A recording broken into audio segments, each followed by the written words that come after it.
Hi, everyone. My name is Wendy Lee, and I'm on the product marketing team here at Semgrep. I'm so excited to be joined by Luke O'Malley, one of the co-founders of Semgrep. How are you doing, Great. Luke? Thanks for having me, Wendy. Awesome. I'm really excited to be here today because we are going to talk about all things RSA. RSA. All Gotcha. right, we got it. I know there's been tons of trends and a lot of emerging news, lots of companies, just lots of excitement happening out of RSA. Question.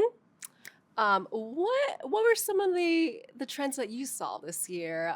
Maybe some things that excited you about security. Yeah. Hard to escape that AI was everywhere this year. It's in everyone's pitches. So I'm generally AI optimistic. And so I'm excited about the trend. I think there's a little bit we should double click on in the course of this conversation. I'm also a bit skeptical about Oh some of the no. claims. So Okay. that's one trend. The other trend that I was excited about is I think there's a real focus now within the community on not just finding security issues, but really shifting more and more towards remediation. So my guess is that over the next year, we'll see a greater emphasis and focus on how do we remediate, what's the time to remediate, and can it be automated and then made autonomous. So that is Interesting. definitely a lot of conversations that I had over the course of the conference about that. Right. And I would say the last thing that was interesting to me is it seems that a lot of folks are focused now on buying platforms. So moving away from point solutions, but trying to find vendors Mm-hmm. and solutions that cover a broader set of their security needs. So work with a single vendor, have a single set of workflows, a single set of expectations. Right. This is something that I saw at RSA last year, as well as Black Hat and DEF CON, a number of the other conferences. But this year it's amped up, and so I'm curious to see over the next couple months if there's consolidation within this space, which vendors continue, which vendors don't. So it should be an exciting year. Yeah, that's really interesting. In addition to consolidation, do you think there are actually new players carving out some new niches in the space as well? Yes, always. I Yeah. feel like the goal is always to go after legacy and/or traditional vendors, particularly as technologies and expectations change. Mm-hmm. So coming back to the AI piece, I do feel like the rapid development in the last year, year and a half of LLMs has allowed a bunch of new vendors to enter the space and solve problems in a different way. And I would say in more statistical ways, right? So it's Mm-hmm. maybe not the same determinism and reproducibility of security from the past many years or past several decades. So I'm excited about that. I think it's an open question, particularly for folks who are just using foundational models rather than developing them, if there will be long-term differentiation. So I'm very interested in the combination, I would say, of LLMs and maybe more traditional techniques like compilers and static analysis in our space, which is Yeah, AppSec. But absolutely. there's been a lot of change and there'll be a lot more change. It's very exciting. So, looking forward to all of that and hearing more. So, Luke, I know you've been at a lot of customer meetings this week. You've been at the booth on-site RSA. What are some of the pain points that you're hearing from some of our customers? Yeah, the good news and the bad news is that the pain points are pretty similar from the Hmm. past. Okay, So they're not being solved, is what I'm hearing. they're not being soft. Yeah, Hmm. they're it's hard time out there for security teams. Okay. You know, security has chronically been understaffed. So the stat that I hear quoted most often is it's kind of one security engineer to 100 developers, Wow. and this is more really looking on, I would say, the code security and kind of application security side. So Yeah. the area that we specialize in. And that has not changed. And if anything, I think the market has become more tough for these teams, particularly as you look at the macroeconomic trends. Folks are not maybe hiring as much, or Hmm. they're being asked to do more with less. Of So course. that pain point has continued, Hmm. and I don't think is likely to change soon. On top of that, again, coming back to the kind of AI theme or trend, there is more and more code being produced by more and more people compared to last year. And people like me too. Is that Yes. right? So the challenge now is it's not just in quotes, engineers Right. who are writing code. Actually, we've changed really the barrier to entry for software production. And so a number of the security teams that I talk to are not only struggling with kind of the folks they were already serving, which was software engineers, they're Hmm. now trying to serve sales. They're now trying to serve marketing. They're now trying to Marketing. serve PM, Yeah. right? Right. And it's fantastic because people are able to build bespoke, one-off applications, things that solve their problem, and that is a huge accelerant for the world. So I'm very, very happy actually that software engineering is more accessible to more people now. Hmm. The problem is that tools that we have, the libraries that we use, the way that we build software has not fundamentally changed in the last year. So more people can now produce code, but the code is using the same infrastructure that we previously had. And that infrastructure, unfortunately, makes it very easy to get security wrong. So I would say, again, big theme and maybe pain point for our customers is that they have the same size team. They're being asked to do more already because of economic trends and generally, I think, how companies are approaching security. And then on top of that, they have more developers all of a sudden who are now engineers, sales, marketing, and everybody else. So it's both super exciting, but also very scary and overwhelming. So what are they doing? What are these CISOs, these management teams doing about these shadow developers in a sense? There was not a clear answer, actually. So I think a lot of people are trying to use their traditional approaches, which is, we're going to do code reviews, we're going to try to do security training, we'll do architecture talks and security reviews. That's one. I think it also just puts increased pressure or maybe increases demand for tools that can automate some of the review, that can find the code, detect the code. I think one of the issues, though, is that the code that's being produced is not necessarily in the historical systems of record. So you would have a source code management system, you'd have GitHub and GitLab. Right. If you follow X at all, there's all these very interesting posts about people vibe coding. And I saw I've been one. hearing about that. Yeah, right? So it's, again, very exciting. But I did see one post where someone had worked for many weeks on a project with someone who wasn't, I would say, an engineer by background. Okay. And they had vibe coded and broke their application. Oh, no. But they had no way to get back to a working state because they are Right. not using the same approaches or principles that or primitives that an engineer would have, like using Git, for instance, or checking in source code or versioning it. So we're in this very wonky world where I think these systems or this code doesn't exist on normal systems, and people are not using conventional tools. Makes all sense. Thank you. So there's one tagline that Semgrep likes to use. It's AppSec for builders. Yes. Can you tell me more about that? Okay, so we love builders, and builders is really defined by any really ambitious team that wants to go quickly, right? They want to develop a product, want to develop an application, they want to provide value to an end customer. And the core of that is there's a need for speed. So we want builders to go both quickly and securely, right? And that's really what encapsulates AppSec for builders. And so the question is, as a security team, how do you empower those people within your organization to move quickly and securely? The analogy that I really like, and I think we had maybe discussed just before this, is one that I heard during RSA. And I forget who it's attributed to, unfortunately, but it was an analogy that stuck with me. And that was the analogy of a hockey game. So the thought was the classic saying, you got to skate to where the puck is going, right? Which I love. And if you've just hit the puck, you can literally watch it. You can track where it's going to go. But security is actually much more about where's the puck going to be in 5 minutes? Where's it going to be in 30 minutes, right? So you can't visually, you can't anticipate that in the same way. The probabilities are huge.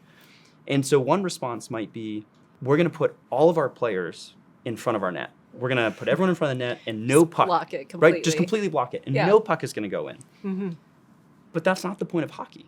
The point of hockey is to score goals. I want to watch a game. Yeah, you want to watch a game. I want to watch a game. Yeah. We're there to score points. Right. And defend. And so when I think about really this idea of AppSec for builders, or how do you empower your builders, yes, you need some security. You do need to defend your goal. But at the same time, the point of the business, the point of the game is to score points and kind of push that ball forward.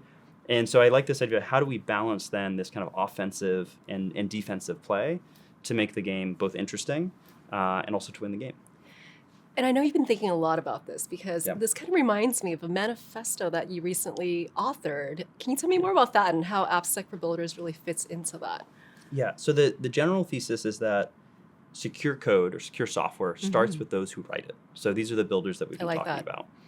And we've been at this now for about 7.5, 8 years. And we've worked with hundreds and hundreds of security teams, all different industries, all different stages. And what we found is there's a set of trade-offs or set of decisions that people make that balance the need for security and the need for speed. And that's what we're all about. So we've articulated 7 of these principles. A few that stand out, I think, for our conversation. The first one is this idea of guardrails over gates. So if you want to empower your builder, you want to really make sure that they can go fast, you need to give them agency. So it's not about control, but it's about empowerment. Yeah. So a thought is, while they're writing their software, we want to notify them if they are starting to do something that might be dangerous or kind of unexpected for the organization. And so you want to provide a guardrail. You want to nudge them back onto the paved road, that safe path. This allows them to still go at high speed, right, if done correctly, and is in contrast to a gate, a hard control that says you cannot ship code, you cannot merge your code unless all these conditions are satisfied. And we found that really, I think the best security teams, the best AppSec teams, make sure that their developers have all the context they need to make the good decision or the right decision when presented with a kind of that fork in the road. I like that, yeah. So that's a big one for us. The other one that I really like and highlights maybe the AI component is this idea of fixed over found. So if you want to actually improve your security posture, you have to fix issues. Right. It's right? not just or about prevent them. finding them. You got to do Correct. something about it. Yeah. So you've got the guardrails in place that prevents issues. What about problems that have entered your code base, right? It's either been merged to production or maybe it's been there for a long time. You need to go fix those things to improve your security posture. And we generally, as a company, and I think the teams that we're working with, would prefer to fix things over finding absolutely everything. So you need good coverage, right? You do need good detection. We should understand where the most critical issues are within our code base and within our organization. But ultimately, it's about fixing those issues. And so if I were to try to make an investment as a team, I'm going to err towards fix over found. The last one that I'll highlight is this idea of AI optimism over AI pessimism. So for AI optimism, we already talked about how teams are not getting more staffing and they are responsible for more and more code. So that rate of code is increasing week after week, month after month. I think we have to embrace AI, LLMs specifically, to try to automate the kind of mundane tasks that we have to do as security engineers. And it's not that those tasks are not valuable, but they're low leverage. So if I, for instance, am triaging, I'm prioritizing issues.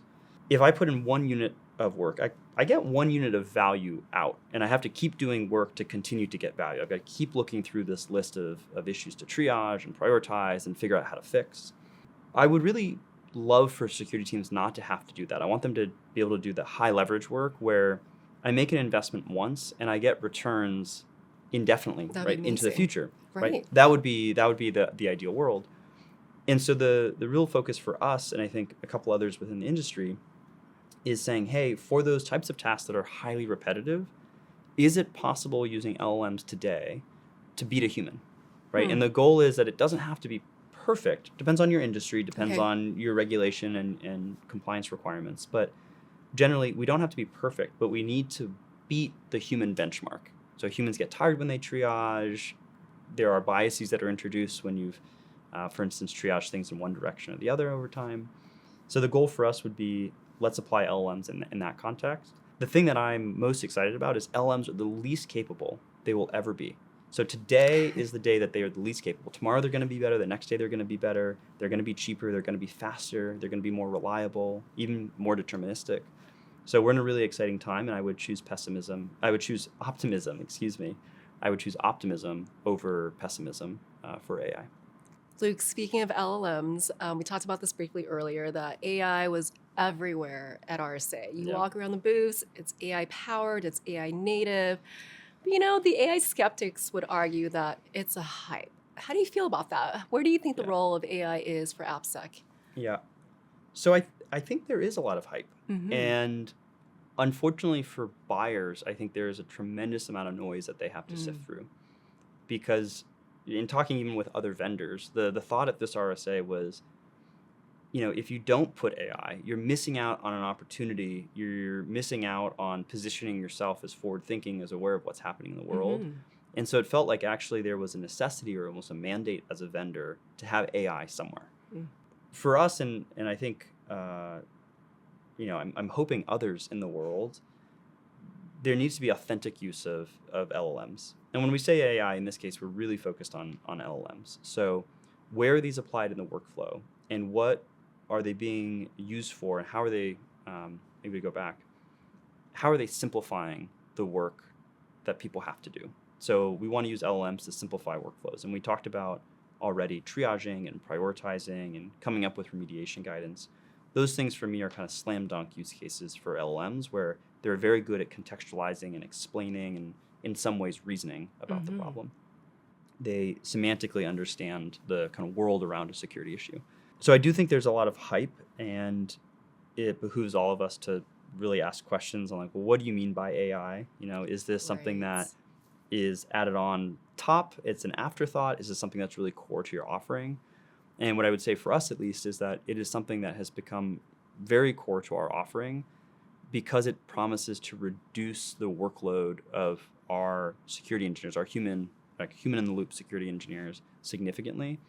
And go back to the tenets that we already discussed, right? We're trying to find those high leverage human activities versus those low leverage kind of computer activities. This kind of relates to, maybe you can tell me more about how Semgrep uses AI. Yep. In the world of SaaS, legacy SaaS, one of the issues and challenges that a lot of these folks have is just the noise. There's so many false positives, and folks just don't know how to grapple with that. So how is Semgrep using AI or LLMs to really kind of solve this problem? We've been around for a while, and the technology and the expertise that we've developed over the last 8 years is compilers and static analysis. Those are the original disciplines and technology areas that we worked within. And this is the case actually for many static analysis companies that came before us, what I would call the traditional or legacy vendors. Okay. Compilers in static analysis, it's very, very good at finding very complex problems in code. But it's not good at understanding the context around that problem. Like very, very dumb in a way. So an example might be, and this is my canonical example, you've hard-coded a secret. Okay. Like, okay, shame. Oops. API keys are in there. Yeah, never supposed to do that. You've vibe coded and you've added a secret. So not good. It's probably me last week. Yeah, we'll chat. Yeah. So a traditional tool would say, okay, well, we found a secret. I'm very confident that this thing is a secret. And so you've done something bad. Kind of shakes the finger at you. But if you were to go and read that as a human, and you say, okay, well, there's this hard-coded password, so I'm going to read the password. And you look at it, and the password says, please change me. Okay, so you're like, maybe it's not a password. Maybe it is a note. Now, it's not a good practice, right? There are better ways to solve this and better ways to note that. But it's not actually a password. It's not a real security issue. That's an area where an LLM, which maybe isn't as strong or as capable of finding these really deep security issues, is actually quite good at understanding the context and the semantics of the code that's been written. Yeah. So it'll say, well, I don't think this is real. Let's go ahead and reduce the priority of this thing. And I think that's a great combination then of traditional methods, so compilers, static analysis, and LLMs. And what I'd actually hope is when you look at this AI hype that's happening, I'm actually most interested in companies that, yes, they're using LLMs, but they're providing really, really good context to the LLM. And I think to provide really, really good context, you actually need really deep technology. And that would be our approach where, yes, we're using LLMs, but the context we're providing is coming from compilers. And again, this is our area of expertise. But it allows our LLMs, and I guess our use of LLMs to be, I think, significantly more accurate. And one stat that I really like is when we benchmark our AI labeler, so it's called Semgrep Assistant. Okay. So when we benchmark how good it is at finding things that are false positives, that they're not issues, it's in the 95% ballpark. Okay, so that's kind of on our benchmark. And then when we go out and we show this with customers, they start using us, they start labeling, do they agree or disagree with Semgrep Assistant? It's the same thing, 95% of the time they agree. Yeah. So the question then is that something that you trust? And different organizations will have different answers, but at 95%, there's an opportunity for your engineers and your team and you to go spend your time on something that's higher leverage. Right. Yeah. So really exciting time, but I like this idea of, hey, if you're going to use LLMs, you have to provide amazing context. The best context comes from the best kind of deep foundational technology. And in the software security space, the application security space, I would say that is coming from static analysis and compilers. Amazing. Yeah. So we talked a little bit about static analysis, and a lot of this applies to first-party code. Yep. What about solutions for third-party code, like open source libraries? And I think a tool or solution is software composition analysis, like or supply chain. Yep. I know Semgrep has one. Any thoughts there on kind of how they can be effective or what we're doing to make supply chain even more effective? Yeah. We have a product which is Semgrep Supply Chain. And the thing that it does is if you use a vulnerable dependency, it will Okay. notify you that you're using a vulnerable dependency. And traditional tools and traditional approaches kind of stopped there. They said, hey, there's a library A at a given version. We see that you use it, you pull it in. Okay, so it's in your manifest file, or maybe you import it, something like that. Therefore, you are exposed to the vulnerability. And an engineer by background, for myself, my co-founders, and many folks at Semgrep, oftentimes you would say, this is just not true. This is not a problem. I'm not actually exposed to the vulnerability just because I have the vulnerable, quote unquote, vulnerable dependency. These are potentially false positives, is what you're saying. These Or could be. these are definitely false positives. And the nuance in that we introduce is, well, in what cases is it a true positive? In what cases should I actually, as a developer, care about this finding, this issue, and act on it? And same as a security engineer. And we're very pragmatic about our approach generally. There's many things a security team can focus on. So what are the few things that they must focus on?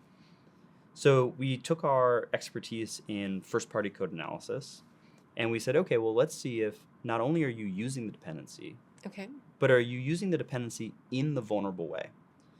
So an example would be in the JavaScript world, there's this dependency called Lodash. And Lodash, over its lifetime, has had many, many vulnerabilities. And it has many, many methods that people use. And usually when the vulnerability is disclosed, it applies to one or two, just a handful of its hundreds of methods. And most people are not using, the likelihood that you're using those vulnerable methods is very, very low. So what we've been able to do is say, hey, you use the dependency and you use it in a vulnerable way. If you had 100 findings before, that drops you down to something like 4 findings, right? So it's this massive reduction in what you need to think about and what you need to worry about. And truly, it's an overnight change. It's a tremendous drop in what you need to worry about.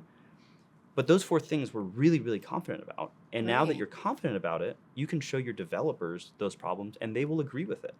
Right? You can actually show, like, the proof is right there that they're doing the bad thing in the bad way, or they're using the bad thing in the bad way. So that's been our shift. We started with detection. Okay. And earlier in our conversation, we talked about the focus, I think, over the next year for the industry needs to be on remediation, needs to be on fixing. And so the thing that we've just introduced and that we've been working on is, again, taking our static analysis and compiler's background and saying, hey, to fix a supply chain vulnerability, you need to upgrade the package. So you need to go from versions that you upgrade to. Exactly, yeah. So we want to go from version 1 to version 2, or I see. version 2 to version 5, right? It might be a large gap. And that is a very expensive operation for an engineering team. Because in order to do that upgrade, you have to ask yourself, is it a breaking change? Like, has the library changed? There are implications to that. There are implications to that. And so what we've done is we've taken our knowledge and our expertise in compilers, and we've said, okay, well, let's just go ahead and look at what interfaces have changed between version 1 and version 2. And what interfaces are you using? So you used the Lodash example previously, right? So it turns out you're not using any of the methods that have changed. So it's actually very likely to be both an inexpensive upgrade for you and one that you can just directly make. You can just bump the version numbers. And we'll now start to quantify or qualify, hey, actually a bunch of things have changed that you use, and here's the things that have changed. And so you give someone basically a recipe or a starting point for going through this upgrade and just make it easier to make decisions about. That's, I think, the next frontier for supply chain. And you can imagine in the direction that we're going, while we're starting now with just giving you the information, kind of human in the loop, a human gate in this case, on, hey, open a PR, I want to upgrade this thing. In the future, we can get to a world where I think that becomes autonomous.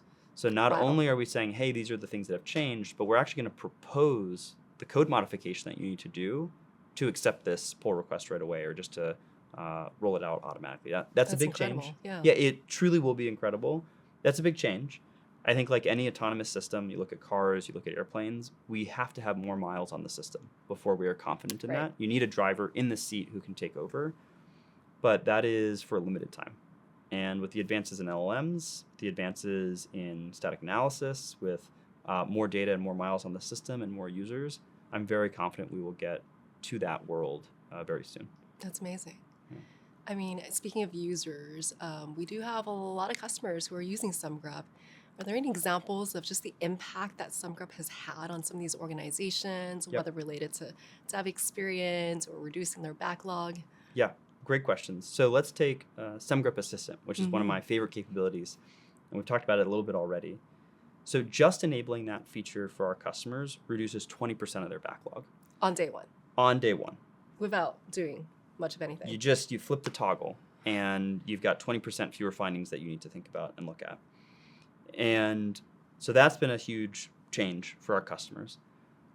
We then introduced this capability called Assistant Memories, where our underlying belief is that the best code security tools are Mhm. those that are customized to your organization, to the way that you develop software. I see. And in the past, for the first many years of Semgrep's existence, you had to do the customization yourself. Okay, Yeah. so it was explicitly customized.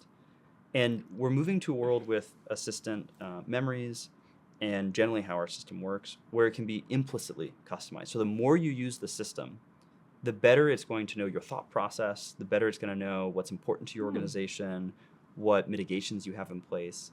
And through Assistant Memories, after you triage, we'll propose memories and propose kind of these rules that the system will consider to automatically triage things for you. So you kind of teach us your Wow. reasoning once, Okay. and we can Yeah. replay that reasoning on future security problems. Really, really cool concept. That is something where with just a few of those memories and just a few of those actions within the system, we've seen some folks reduce, this is for particular classes of issues that they have, reduce the backlog 40%, That's right? So if incredible. you went from having... I've seen those backlogs. It's Yeah, a lot. Yeah. it's a lot because people have a lot of legacy code too, right? And so we are fortunate to work with large organizations who have a history, which having a history means that there's also a lot of Mhm. historical sins maybe that are hiding in their code bases. So this is something that lets us help them tremendously, again, with just flipping a toggle and actually engaging with the system. So all of a sudden, that triage activity becomes a high ROI activity. Yeah, so this goes actually into these comments about, okay, 1 unit of work in Right. is That's no right. longer 1 unit One of value out. out. Yeah. Yeah, because you've taught the system how to think. Becomes a multiplier. Correct. Yeah, indefinitely. This has been a massive year for Semgrep. All these new capabilities that we just talked about. Fundraising, I know Yep. that just happened Yeah, a big couple months fundraise. ago. That was huge. So what's next for Semgrep? What are you looking forward to? I'm very bullish about going back to this AI optimism over AI pessimism Mm-hmm. is the combination of static analysis and LLMs. And why I'm excited is I want to push us rapidly towards this world of an autonomous system. So we've talked a bit about, at least within the company and with our customers, about having an AI AppSec engineer. So how do you augment these teams that are short-staffed and, again, give them something, a system, that can do that mundane work on their behalf and can be easily audited, but something that they're ultimately in control of. Mm-hmm. So I'm very, very bullish about that concept. And for all of our products, so we have Semgrep Code, Supply Chain, and Secrets, moving towards a world where there's not only best-in-class detection, but there's best-in-class remediation. And I think the security community and security world is going to change dramatically in the next year as we move from the deterministic, reproducible expectations of the past to being increasingly comfortable with statistical methods and statistical approaches. So as that shifts, users are ultimately our judge. As they become more comfortable with that approach and more comfortable with this automation and autonomy, we will be there to meet the moment and give them a system that if you want code security, you can engage with us, you can use our system, and you will write secure code. Lots to look forward to. There's a lot to look forward to. The future is very bright. The future is bright. Yeah. With that, one final question. So if there is one thing you would like folks watching this to remember or to know about Semgrep, what would that be? Yeah. If you want to empower your boldest builders to write secure code, you want Semgrep. Awesome. All right. Well, with that, thank you so much for your time, Luke. Thank you, I Annie. really appreciate it. Yeah, really It's been great an to chat. amazing RSA, and we look forward to another great one next year. Yeah, we'll see you next year. See you guys. Thank you. Thank you.